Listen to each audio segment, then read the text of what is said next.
वायकरांच्या घरावर ईडीची छापेमारी समोर आली आणि तब्बल 8 तास ही छापेमारी सुरू आहे। 10 ते 12 अधिकारी सकाळी वायकरांच्या घरी पोहोचले। अमोल कीर्तिकर सुद्धा घटनास्थळी दाखल झालेले आहेत। तर रवींद्र वायकर यांच्या घरावर आणि त्यांच्या इतर ठिकाणांवर सुद्धा ईडीने आज छापेमारी सुरू केली आहे। तब्बल 8 तासापासून ही छापेमारी सुरू आहे। अनेक प्रश्नांची सरबत्ती त्यांच्यावर केली जाते। प्रशांत बाग आपले प्रतिनिधी आपल्या सोबत आहेत। प्रशांत, आज ही जी चौकशी केली जाते ते प्रकरण नेमकं काय आहे आणि आतापर्यंत ईडीच्या हाती काय काय धागेदोरे लागलेले आहेत, काही माहिती मिळू शकली आहे का? विलास, आपल्याला माहिती आहे की जोगेश्वरी भूखंड प्रकरण जे अत्यंत गाजलं रवींद्र वायकर यांच्या नावावरून, त्या आधारावरच खरं तर ईडीची ही चौकशी सुरू आहे। त्या ठिकाणी एक क्लब होता आणि त्या क्लबला लागून असलेल्या दुसऱ्या क्लबची जागा, आणखीन ते मुलांचं खेळाचं मैदान होतं, तो अधिग्रहित करून त्या ठिकाणी एक 5 स्टार हॉटेल बांधण्याचा प्रस्ताव रवींद्र वायकर यांनी ठेवला। बीएमसीला अधिकृत परवानगी मागितली, बीएमसीने परवानगी सुद्धा दिली, पण या सगळ्या प्रकरणामध्ये लहान मुलांच्या खेळाचं मैदान सुद्धा आपला राजकीय प्रभावाचा वापर करून हे पूर्णपणे नेस्तनाबूत केलं, अशा प्रकारचा आरोप झाला। 14 सप्टेंबर 2023ला सगळ्यात पहिल्यांदा याची तक्रार किरीट सोमय्यांनी आझाद मैदान पोलीस ठाण्यात दाखल केली। ईओडब्ल्यूकडे हा तपास वर्ग झाला आणि याच आधारावर नोव्हेंबर 2023ला ईडीनं ECIR दाखल केला। जवळपास 500 कोटी रुपयाचा हा 5 स्टार हॉटेलचा हा प्रकल्प, या प्रकल्पामध्ये रवींद्र वायकर यांच्यासोबत अजूनही काही बिल्डर्स सहभागी आहेत। त्या सगळ्यांच्या ठिकाणी जे भागीदार आहेत त्या सगळ्यांच्याच ठिकाणी आता ईडीचं सर्च ऑपरेशन आता सुरू आहे। म्हणजे आता ही जी इमारत आहे, ज्या इमारतीमध्ये आतापर्यंत जोगेश्वरीची ही इमारत, या कल्पतरू इमारतीच्या 16व्या मजल्यावर असलेले 2 फ्लॅट्स रवींद्र वायकर आणि त्यांच्या पत्नी मनीषा यांच्या संयुक्त नावाने असलेला एक फ्लॅट, आणि त्याचबरोबर दुसरा त्यांची एक मुलगी प्राजक्ता, तिच्या नावाने असलेला एक फ्लॅट, या ठिकाणी आता ईडीचे अधिकारी चौकशी करताय। कल्पतरू याच इमारतीच्या 13व्या मजल्यावर त्यांची मुलगी दीप्ती, दुसरी मुलगी दीप्ती हिच्या नावाने असलेला फ्लॅट, हा सुद्धा चौकशीच्या घेऱ्यात आलेला आहे। मुळात या सगळ्या प्रकरणातलं गौड बंगाल जे आहे ते अर्थकारणाशी निगडीत आहे की कशा प्रकारे या पूर्ण प्रकरणात मनी लॉन्ड्रिंग झालंय, अशा प्रकारचा संशय ईडीला आहे।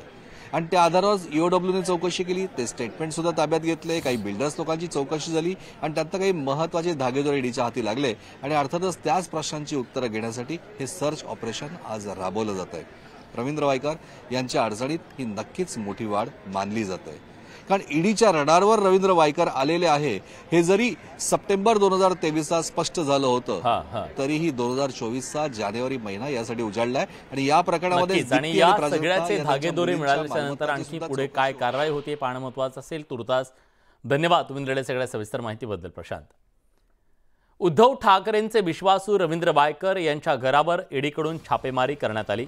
या कारवाईवर विरोधकांनी टीका केली आहे। आता मुख्यमंत्र्यांनीही भाष्य केलंय। वायकरांवरची कारवाई आकसापोटी आणि सूडबुद्धीनं केली गेली नसल्याचं म्हणत विरोधकांच्या टीकेला मुख्यमंत्र्यांनी प्रत्युत्तर दिलंय।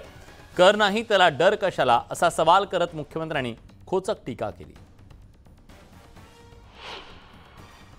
आता हे जाणीवपूर्वक दबाव तंत्र आहे, बदनामी करायची एकेकाची, कारण कळते पायाखालची वाळू सरकते। उभ्या देशामध्ये, महाराष्ट्रात नाही तर उभ्या देशामध्ये सर्व विरोधी पक्षाच्या नेत्यांकडे दाढी पडते। किती शुद्ध पक्ष आहे बघा, आणि ज्यांनी त्यांच्या पक्षात गेले ते सगळे सुशीलभूत झाले। हे कशाचं होतं काय? ही राजकीय आमच्या ईडी आमचा महाराष्ट्र सरकारच्या हातात आहे का? आणि ईडी जे आहे, आणि जर समजा ज्यांच्याकडे काही चूक नसेल, कर नाही त्याला डर कशाला असली पाहिजे?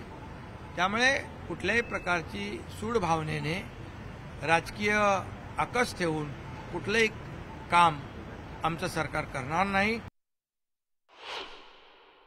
हा काही दबावाचा विषय नाही।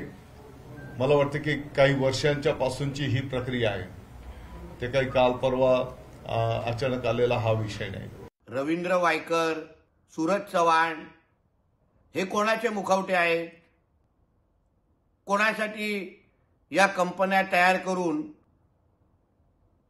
हे मनी लॉन्ड्रिंगचे पैसे फिरवत आहेत? मातोश्रीच्या 3ऱ्या माळ्यावर राहणाऱ्या कुठल्या वहिनी या रवींद्र वायकरच्या पार्टनर आहेत? ईडीची जी धाडपडी ही कायदेशीर बाजू आहे। ठाकरे गट म्हणून धाड पडलेली नाही किंवा ईडीची चौकशी नाही, की वायकर म्हणून ही ईडीची चौकशी चालू आहे. तर अशा गटातटाच्या अशा ईडी चौकशी होत नसतात. कायद्याच्या बाजू आहे, त्या कायद्याच्या बाजू तपासते आणि काय असेल त्यातून निष्पन्न होईल. आणि काही नसेल तर घाबरण्याचं काय कारण आहे. जर काही नाही होऊन त्यांना चौकशी झाली तरी घाबरण्याचं काय कारण. हिंगोली जिल्ह्यात यंदा अवकाळी पाऊस सुरू झालाय आणि किडीचा प्रादुर्भाव, त्यामुळे तुरीच्या उत्पादनात मोठी घट झाली. बाजार समितीमध्ये शेतकऱ्यांनी आता तूर विकायला आणायला सुरुवात केली.